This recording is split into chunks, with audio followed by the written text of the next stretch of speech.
This is CBC Here and Now.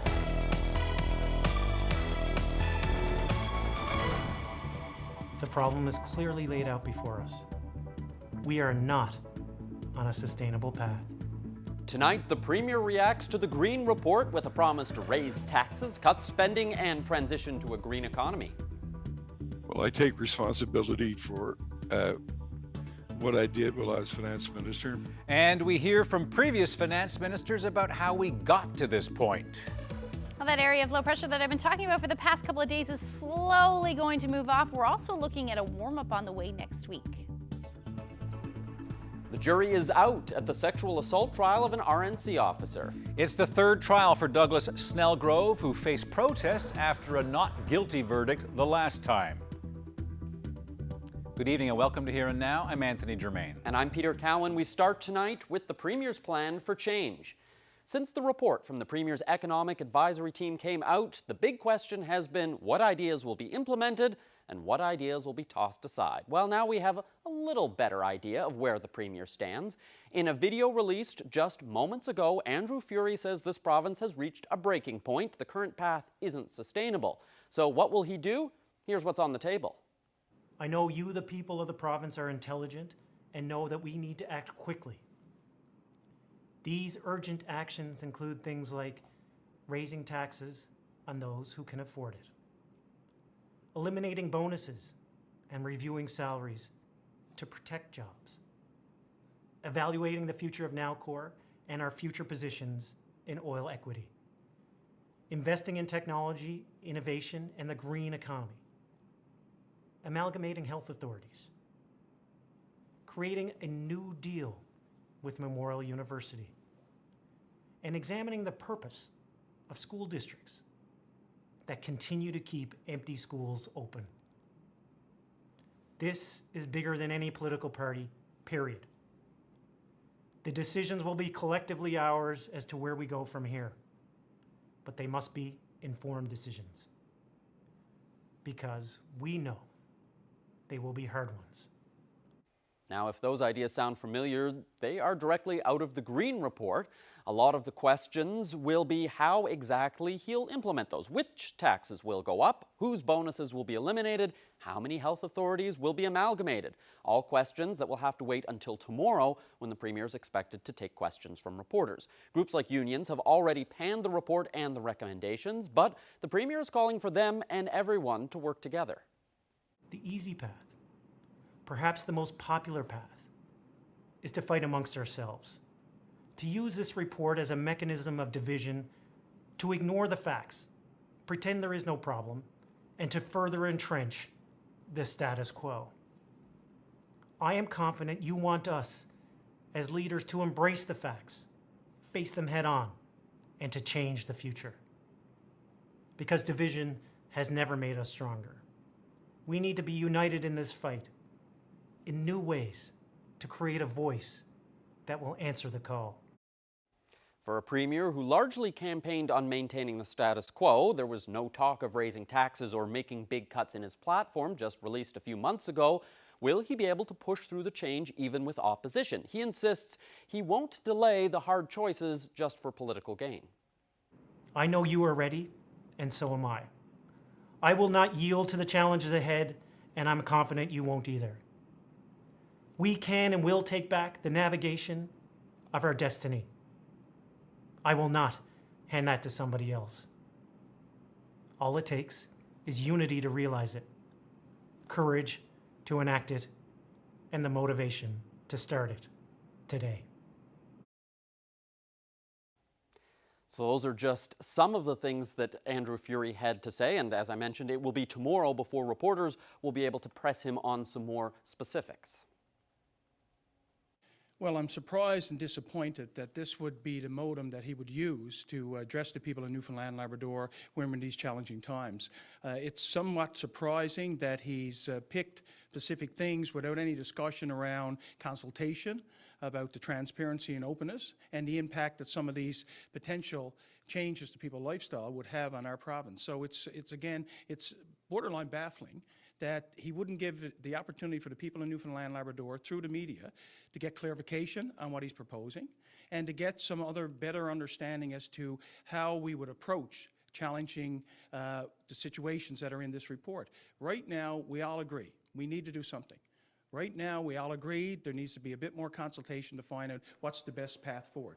To do it in this manner, to me, is disappointing, because at the end of the day, this was supposed to be about an open and transparent process. He commissioned this report. We thank the individuals who were part of this for putting together an outlined overview of exactly where we are, but we need to have some proper direction. The Premier needs to be front and center and take the lead on this. He's been elected to lead the people of Newfoundland and Labrador.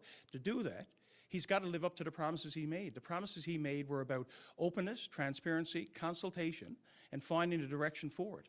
We're all open to doing our part to ensure this works. We in the House of Assembly, and I know the opposition, have agreed we will be collaborative. We will work with the government, but we need to know, as the people do, what the information is and where and how we're going to move this forward. And this process that he used tonight to address the people of Newfoundland and Labrador, in my opinion, and I suspect most people in Newfoundland and Labrador, is not acceptable. The Premier gave us some indication of where he's going.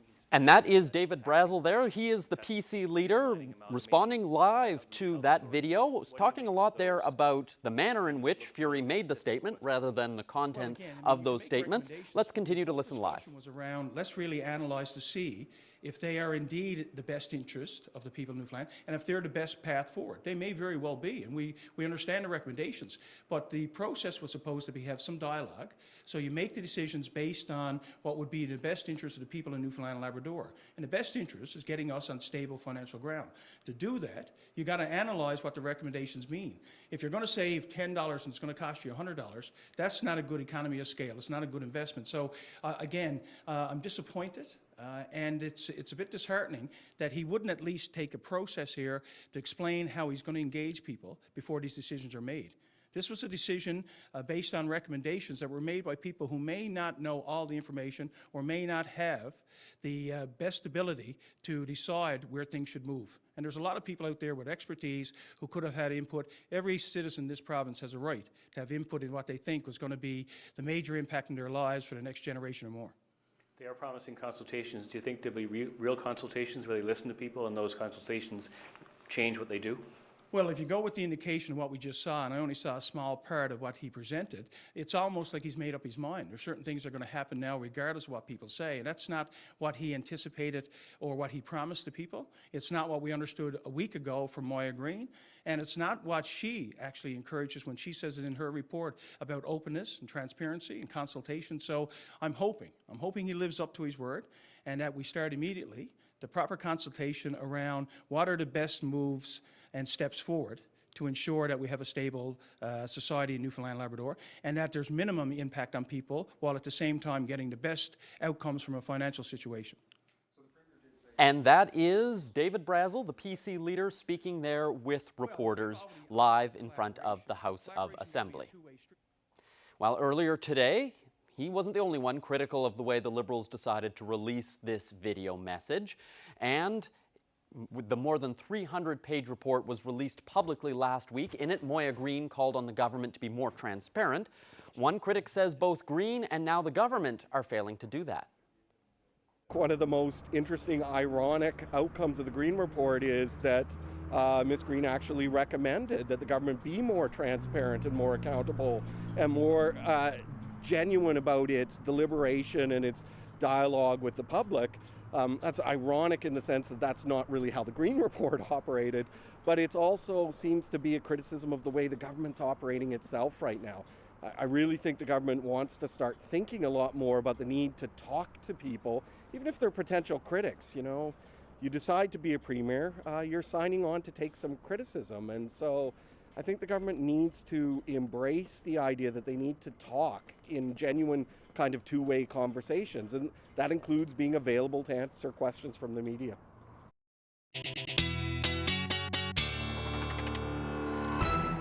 Well, Cartwright woke up to a winter wonderland today. This was at 5:50 local time this morning.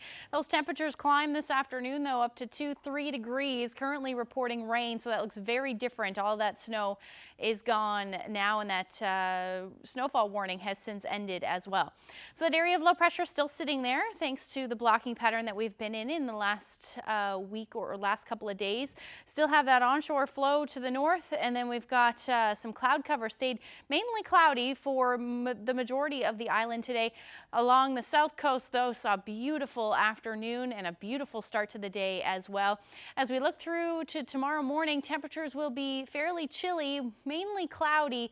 We're still looking at the chance of showers as we head through the day, but I'll get into all of those details when I come back. Thank you, Ashley. Doug Snelgrove's fate is now in the hands of a jury. This is the third sexual assault trial for the suspended RNC officer accused of assaulting a young woman after driving her home from downtown St. John's. With the jury now sequestered, we're able to tell you more about this case tonight and the two trials that came before it. Here now's Jeremy Eaton joins us live. So, Jeremy, what happened today in court? Well, before the jury had even entered the courtroom, Doug Snelgrove's lawyer took issue with something that the Crown had said yesterday. So as Lloyd Strickland spoke to the jury yesterday, he said that Snelgrove had been unfaithful to his wife, that the suspended officer had brought disrespect and dishonor to the RNC, and wondered out loud, could he be trusted? Now, obviously, Snelgrove's lawyer took issue with that and asked that this attack on Snelgrove's character be ignored by the jury. So that's how today began, with Justice Kaladkar instructing the jury, now I'm paraphrasing this, just because you don't like somebody doesn't mean that you can find them guilty. You have to use facts and evidence to do that. Now, jury instruction is key in this third trial.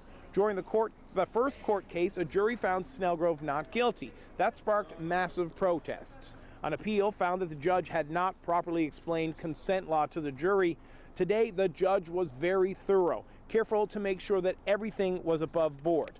Now, the second trial, that ended with a mistrial because jurors were improperly dismissed. Again today, the court was careful. It used a lottery system to select which jury members would be removed. So great care was taken with jury instruction today. Now again, this is the third trial. This is the third time that Jane Doe has had to sit in front of Doug Snelgrove and testify about what happened that night back in 2014 and undergo great public scrutiny while doing it. But the woman at the heart of this matter has gotten a lot of support, both online and in the community. So today at the St. John's Status of Women's Council building, the windows are covered with signs reading, "3 trials is too many. I believe her," and hashtag support for Jane Doe. Now, similar signs have been cropping up all over town in other community windows and are being shared on social media. So not too long ago, before we went live here, Anthony, a sheriff's officer walked into the building behind me where the jury is with a lot of cups of coffee. Now, they've been instructed to keep deliberating this up until 7 p.m., but the judge told them that if they're close to coming to a decision, that they'll keep working longer. If not, they'll come back tomorrow. But we'll be keeping a close eye on this, and you can follow along if you go to our website, cbc.ca/nl. We'll have the results of this, we'll have the verdict when it does come out posted there. Reporting live for Here Now, I'm Jeremy Eaton in St. John's. All right, Jeremy mentioned our website. If you want to see all of Premier Fury's statement today, all 9 minutes, that's also on our website, cbc.ca/nl. To COVID news now, more cases were announced today. There are 7 more cases of COVID-19 in the province, 4 in the Eastern Health region and 3 in the Central Health area. 5 involve travel within Canada, while 2 are close contacts. There are now 82 active cases, with 1 person still in hospital. Well, there should be 15 new housing units in Natwashish this summer. Work is already happening on the buildings. The community is dealing with a housing shortage. Chief John Newey says people will be able to apply to council for one of the units. The lack of housing is also making it difficult to recruit teachers. Newey says with a school expansion coming, the new units may help. The school expansion will include more classrooms and a daycare, and work should start next summer. Well, the vessel that handles the Fogo and Change Islands run is out of service, so the province is stepping up with temporary air service to transport people. The MV Legionnaire was damaged Tuesday while trying to dock at Farewell. An airplane is temporarily assigned to the area to travel between Gander and Fogo Island throughout the day, while a helicopter will be used to shuttle people between Fogo Island, Change Islands, and Farewell. Memorial University could see a name change. The Board of Regents has recommended adding the word Labrador to the official name of the university to Memorial University of Newfoundland and Labrador. The Board of Regents approved the recommendation in a meeting in March, and that's been sent to the Minister of Education for consideration since the name is enshrined in legislation. University President Vianne Timmins says the province does seem in favor of the change once the Memorial University Act is amended. MUN's current name is established in legislation that dates back to 1949.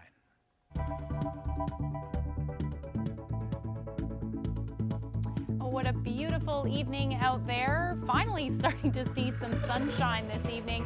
Things are going to stay unsettled over the next couple of days, but this low is finally moving off. We'll get into those details coming up.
Well, we have a question from a viewer tonight, Ashley, about the weather patterns that have been happening in Labrador lately.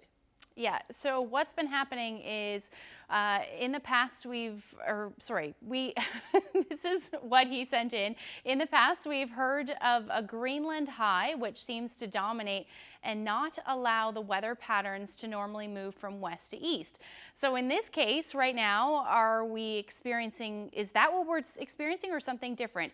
And as well, what allows for one weather front dominance over another one? So to answer that, what we've been seeing is a blocking pattern. Let's take a look at the a little bit of a graphic there to show you. So we've got a high pressure system that's sitting over Greenland. So that's exactly what this is. It's called a Rex block.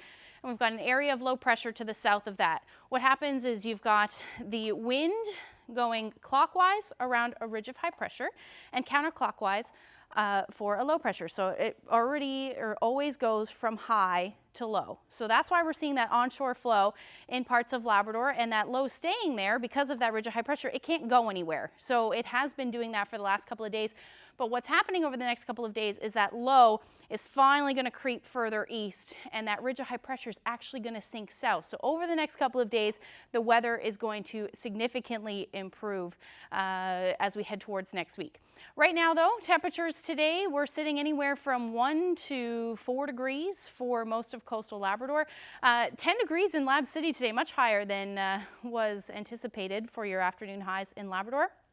Lab City, and then between 9 to 11 degrees for the southern portion of the island today as well. So plenty of sunshine for you, not so much for everywhere else. We were sitting under a blanket of cloud for most of the day today. Temperatures tonight, though, not sitting too bad. Still haven't really moved much from today. 8 degrees in St. John's and then 1 in Makovic right now. Taking a look at the satellite radar, not too much activity. We do have a few showers working their way across the Avalon. Same thing for the west coast, but that cloud cover is dominating. It should dissipate as we head through the evening tonight as that area of low pressure continues to pull further offshore. So we should actually see some clearing skies for the most part through central as well. We're already seeing some clearing skies in the east, and that will continue to do that. Now for Labrador, it's still looking at the potential for some flurries in the mix overnight tonight. Not anticipating too much in the way of accumulation. We did see some accumulation for the northern peninsula as well, but as the temperatures climb, we're going to see that all change over to rain, certainly as we head through the day tomorrow. Taking a look at the temperatures tonight, anywhere from 2 to 4 degrees. That's where we have been sitting for the past couple of days. The winds will stay a little bit breezy in the east, with westerlies gusting anywhere from 20 to 40 kilometers per hour. But across Labrador, your temperatures, few flurries for Lab City at -2, but the rest of you will be sitting somewhere between 1 to 2 degrees as your overnight lows. So tomorrow the pattern's still the same, unsettled through the day, and clouds will increase as we head through the afternoon. And then we're looking at the potential for a few showers in the mix as well, certainly through central, maybe the south coast as well, but overall it should be a fairly sunny start to the day. A few showers possible into the afternoon and evening hours in the east, and then all of that potential for snow should change over to rain for the northern portion of Labrador as we head through the afternoon tomorrow, with your temperatures climbing into the single digits. And that's going to stick around, but like I said, things are going to improve as we head into next week, looking at that ridge of high pressure moving south, which is going to clear things out and allow for temperatures to get nice and warm. Normally we should be sitting around 10 to 11 degrees for Happy Valley, Goose Bay. Your daytime high tomorrow only topping out at 6 degrees, 4 in Cartwright. And again, that potential for showers will change over to, or rather for flurries will change over to showers as we head through the afternoon. Sunshine, the story for the southern portion of the island, so it'll start nice, but again, some showers will move in through the afternoon. Best chance of seeing the double digits will be for the south coast. The rest of us should be sitting somewhere between 5 to 9 degrees as the daytime highs. The winds will be a little bit breezy in the morning, with westerlies sitting somewhere between 20 to 40 kilometers per hour, and then they should ease through the day. But overall, it will stay unsettled with the chance of showers. So that's a look at tomorrow's forecast. We'll look ahead towards the weekend where the double digits should return for some of us. I'll get into those details coming up. Thanks, Ashley. Well, up next, another installment in our music series for the love of music. Singer and guitarist Claire Follett has been making waves in this province's music scene for a few years now, and she says her career choice was almost inevitable. She's still in university, and she's already made her mark as a singer, a side musician, and a producer.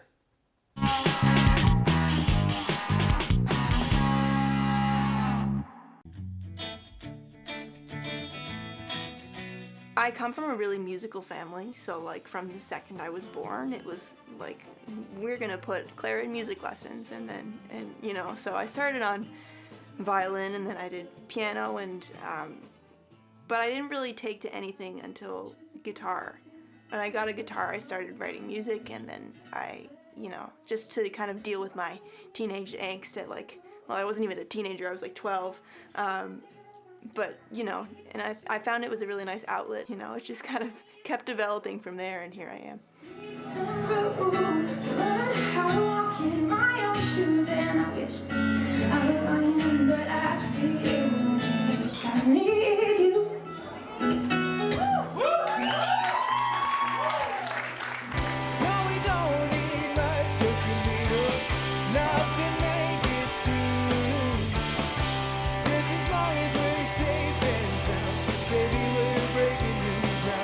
Nick writes all of the songs for Reckless Hearts, and I write all of the songs for myself, so I really like being able to be a side musician and then turn around and do my solo stuff, because, you know, it's two totally different things. I'm not scared of you, I'm not scared of the truth.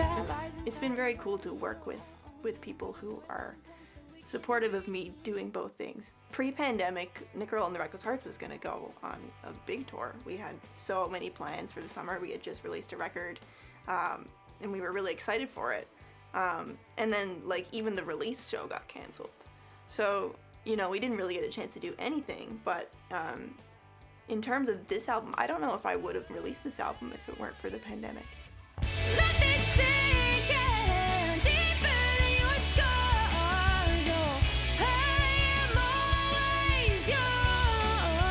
Out of nowhere, had so much free time. I wasn't in school, I wasn't really working, I wasn't doing anything, so I was like, okay, I'm gonna lock myself in my basement, and I'm gonna demo 10 songs, and I'm gonna, you know, start recording them, and then, you know, here we are. I've always said I didn't need anyone. I think Reclamation is the record that I always wanted to make. My first record, Neck Deep, it's a pretty pop record. Like, it's probably not like mainstream pop, but, you know, it's pretty like synth based and all that stuff. And I think that was what I was used to, and that was what I found easy.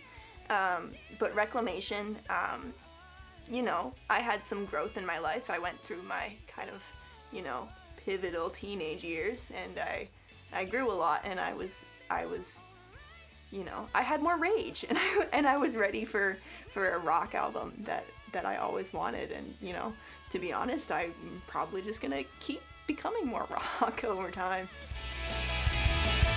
I can really, like, track my growth as a person and as a musician through the songs that I write and the way that I sing them. Like, you know, sometimes I'll have a major life event and my voice will totally change. It's very strange, but yeah, it's like kind of portions of my life that I can kind of track through the recordings and the lyrics and everything. Music is really just my entire life, and yeah, it's kind of hard to picture what I would be like if I didn't really get to do that.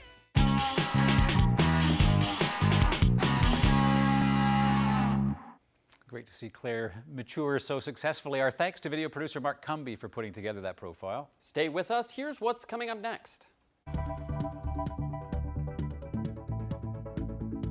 It forces you to think a little bit about your tenure, some of the things that we did. I take responsibility for what I did while I was finance minister. The Green Report not only highlighted what needs to change, but also paints a picture of how we got here. Terry Roberts explores that with an in-depth report. In late That's 2015. next.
if they don't start to do something in this particular budget, there's a strong message in that. Everyone who is receiving money from the government has to contribute to the cure. What stands out for me is that they have identified nearly $50 billion worth of debt. We have 500,000 people. Well, the first two people you saw there once held the purse strings in the province. The third, a well-known economist who often provided financial advice to past Tory governments. So how are they reacting to the Green Report, and do they anticipate, or accept rather, any responsibility for the problems highlighted in this ground-shaking blueprint for recovery? Well, here now's Terry Roberts has this feature report. Ross Wiseman has been here before. This particular budget makes some choices. As finance minister delivering the 2015 budget, he introduced tough, unpopular tax hikes and spending cuts as revenues collapsed, sending the deficit north of $1 billion for the first time. We need to be very careful that we don't drive ourselves deep into a recession. 6 years later, Wiseman is retired, but tuned in with a unique perspective last week as Moya Greene delivered a shocking roadmap for a province staring down the barrel of a financial disaster. A plan called the Big Reset that, if implemented by the Andrew Furey-led Liberal government, will affect each and every citizen in the province as taxes and fees go up, services are streamlined or privatized, and hundreds of millions in public spending is slashed over the next 6 years. Those who may feel the cuts are already lining up in opposition. We will not go to a bargaining table with a gun to our head. That's not on for frontline Newfoundlanders and Labradorians that we represent. But Wiseman says the time for action is now. Some of this medicine is going to be pretty harsh, but the consequence of not doing it is even more dire. He says political self-interest has to be pushed aside. If you can't consider the greater good of the province, then it's really need time to start reflecting whether or not this is a career you want to have. And the public has to accept that the status quo is not an option. The people of the province got to recognize that if they want to have stability, a vibrant economy, and a government that has some fiscal flexibility to continue to provide dire needed services, then they're going to need to change their expectations. Everyone has to live within their means. This former politician has a similar message. Politicians that we have to be courageous enough to do the right thing and be prepared to be defeated for doing the right thing. Tom Marshall's time as finance minister wasn't quite so bumpy. We're going to have an economic boom here, and well, we have it now. A string of large surpluses fueled by an oil boom, allowing the PCs to trim about $4 billion in net debt. Right now, we want to continue to deal with the debt to get it down. There's no plan for its entire elimination. Cut taxes. Fourth lowest average personal income tax rates in the country. But spending also soared under the PCs. A hiring spree that saw the public service grow by around 3,000 positions. Wage increases beyond the rate of inflation. A building boom at a time when the construction industry was already at peak, meaning costs were sky high. Moya Greene, with the benefit of hindsight, says that was a mistake, that public spending should have been better controlled, and that if a different path had been taken, our runaway public debt could have been erased entirely. I take responsibility for what I did while I was finance minister and part of the government, as does the entire cabinet. And obviously, when you read a document such as that, it forces you to think a little bit about your tenure, some of the things that we did, some of the things that we could have done differently, possibly. The Liberals came to power in late 2015, blasted the PCs for their handling of the province's finances. The fiscal situation that we are facing as a province is unprecedented. And delivered a 2016 budget that created a firestorm. Finance Minister Cathy Bennett was heavily targeted.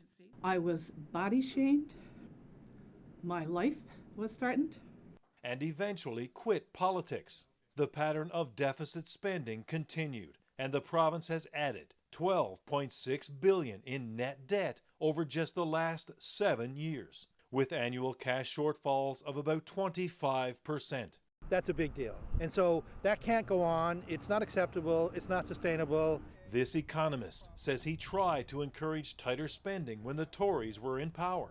I made some suggestions to them about cutting their expenditure and raising the HST at the time, and they didn't listen to me. They weren't interested in that. He says leaders have to make the difficult decisions, regardless of the political cost, even if the result is more scenes like this. We want people who have the long-term interests of the province at heart. That includes not just politicians, but people who are quasi-politicians, representing unions, business organizations, representing all groups who have a stake and say here. Have the will, have the political conviction to make the right decisions and to get on with an action plan to implement. The implementation of all those recommendations is going to change the lives of every single Newfoundlander and Labradorian. The current finance minister is Siobhan Cody. She will deliver a new budget on May 31st, but has already signaled that structural changes are unlikely because of the ongoing pandemic. Ross Wiseman says that's not good enough. If they choose to do nothing in this budget to start the process to deal with the fiscal situation, then they'll tell the province clearly that they don't have the political will to make the hard decisions and do what needs to be done to start us on the right course. As for Tom Marshall, he would like to see yet another pattern reversed in this province. It's expected that people would gather in places like this and protest whenever a government tries to curb spending. He would like to see a similar outcry against governments that continue to overspend. Terry Roberts, CBC News, St. John's. Well, we have a bit of a preview of what might be in a budget coming at the end of the month. In a video statement released by the government this afternoon, Premier Andrew Furey says his government will tackle the financial problems. Furey committed to raising taxes and cutting spending. He says his government won't pass it off to someone else. We will address population decline with a focus on immigration and retention. We will approach fluctuations in oil and gas by furthering our green transition and promoting our unique position in this industry. We will continue to grow our technology sector. We will streamline healthcare and reinvest savings into the social determinants of health.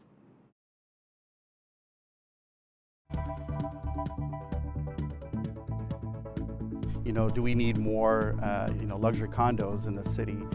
Or do we need more modern and affordable and accessible housing for many folks who are either low income or living in poverty? Forget sky-high condos. What else could be done with this abandoned St. John's building?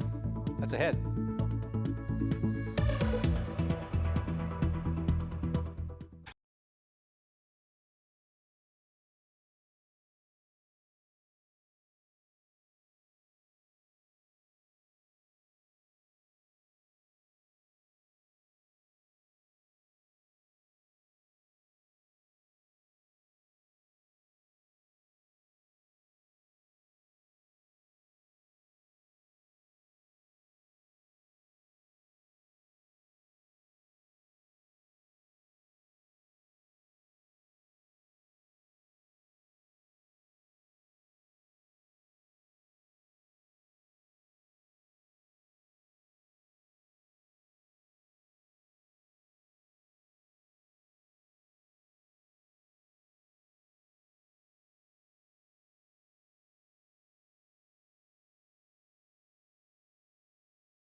Well, Tuesday on Here and Now, we took a look at what could be done with the old Grace nursing residence here off Lamarchant Road in St. John's. And we talked about condos, possibly apartment buildings, commercial real estate. But my next guest, Doug Pawson with End Homelessness St. John's, he's got some other thoughts on that. So, Mr. Pawson, what do you think? Big property goes beyond this derelict building. What could happen here? It's a great public asset and could be used for a lot of public good. I think investments into affordable housing would make sense. It's a big property with lots of potential for mixed residential, commercial, but I think a commitment using a public asset like this to have something like affordable housing and deeply affordable housing built in would be really important. It should be on the table. Now, as you know, there are some who would say you take a look at this kind of property. We've seen what the view is like from the top, $1 million view. We talked a bit about location. What would you say to those who say, no, you make this more of a high-end place, people pay a lot more taxes, you create a tax base, the city makes a lot more money off a high-end place, and then you take that money and put it to your cause, which is affordable housing? Yeah, I mean, it sounds good on paper perhaps, but I think in practice, do we need more, luxury condos in the city? Or do we need more modern and affordable and accessible housing for many folks who are either low income or living in poverty?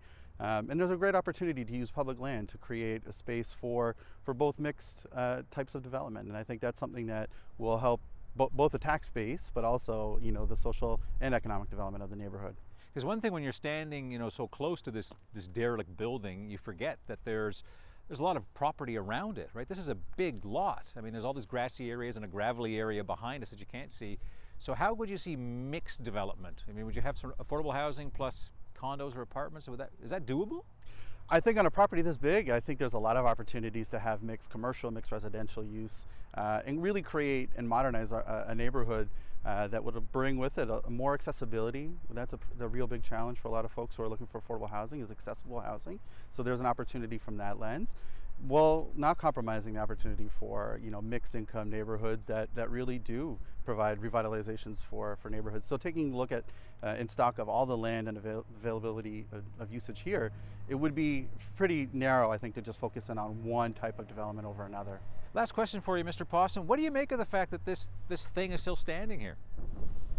Well, I think it's a tough thing to divest of public assets like this, but I think a lot of interjurisdictional problems and challenges always exist. So I think if the city and the provincial government can find a good solid purpose for it, I think there's a way to make this really great asset a really good public asset. All right, Doug Pawson, thank you very much for your time. Appreciate that. Thanks.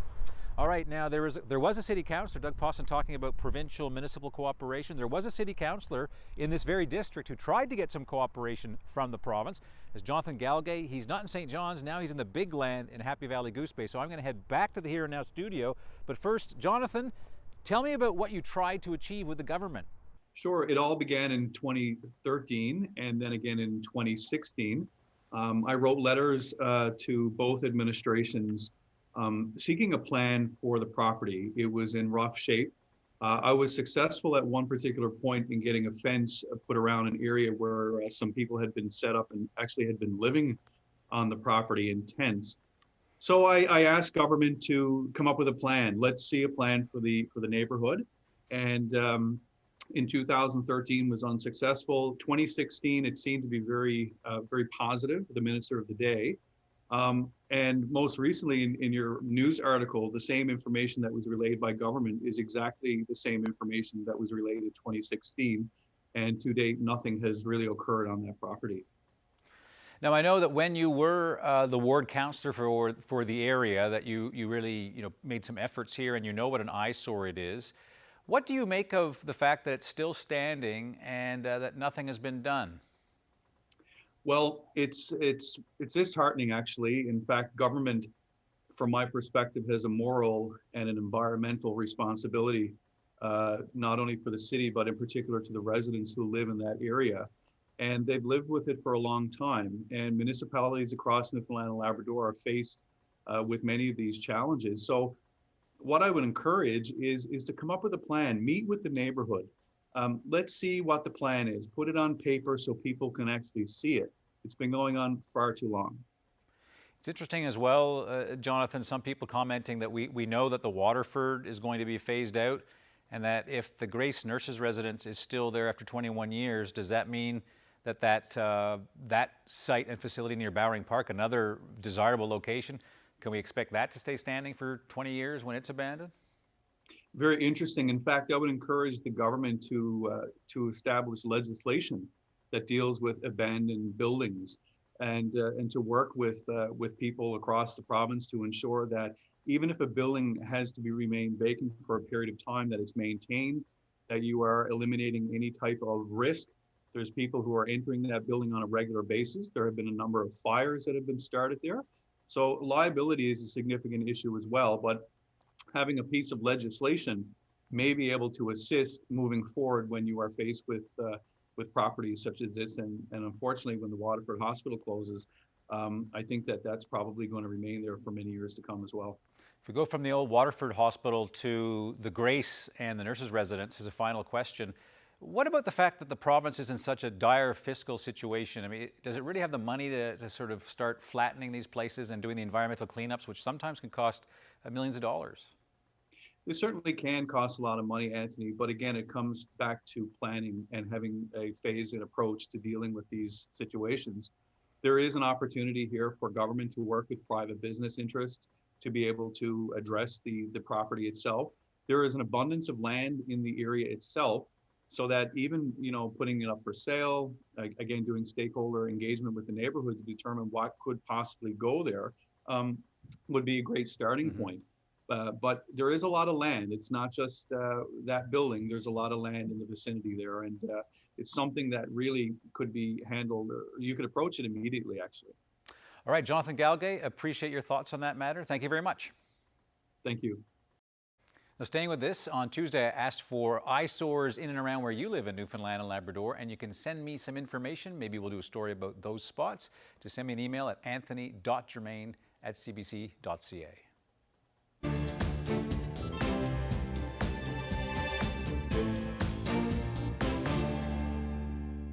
The bus company Greyhound is pulling out of Canada entirely after nearly a century of doing business. All of Greyhound's domestic routes in Canada will be discontinued as of midnight tonight. The company ended service in Western Canada in 2018 and put its remaining routes in Ontario and Quebec on hold last year because of the pandemic. Greyhound will continue to operate cross-border service between Canada and the U.S. In other news, a veteran RCMP officer in Prince Albert, Saskatchewan has been charged with first-degree murder. Bernie Herman made his first appearance in court today. He's accused of killing 26-year-old Braden Herman, whose body was found in a wooded area Tuesday night near Prince Albert. Despite having the same surname, the two are not related. Braden Herman was from Clearwater River Dene Nation. According to his family, the young man had once lived with the officer and his wife before having a falling out. An autopsy is underway to determine the cause of death. To New Brunswick now, where police are asking people to avoid the Centennial Park area in the west end of Moncton. This after reports that shots were fired there this morning. A high school was under lockdown for most of the day. Students were held at a school for an hour later than usual. Other schools in the area were placed under hold and secure. Police have remained in the area all day after RCMP received what it calls credible reports that shots had been fired this morning. 2 hours later, an emergency alert was sent out to the public. Surrounding streets have been cordoned off while the police continue to investigate.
Ashley, I think a lot of people's ears perked up when you were like, oh, better weather for the weekend. So what exactly can we expect? For Labrador, not so much for you, unfortunately.